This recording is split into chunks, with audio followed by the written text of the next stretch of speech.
You ask Tiger to calculate. This deals with linear inequalities with one unknown. The final result is x greater than -16/3 greater than -51/3. Let's solve it step by step. Group all constants on the right side of the inequality. Subtract 2 from both sides.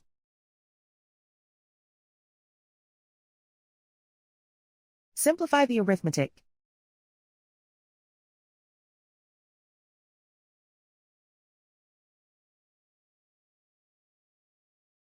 Isolate the x. Divide both sides by -3.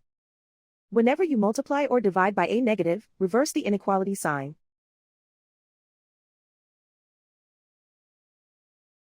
Cancel out the negatives.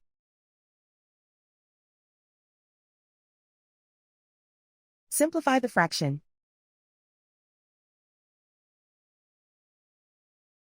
Move the negative sign from the denominator to the numerator.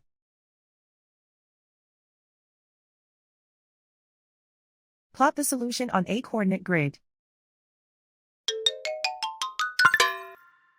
And so the final result is x greater than -16/3 greater than -51/3.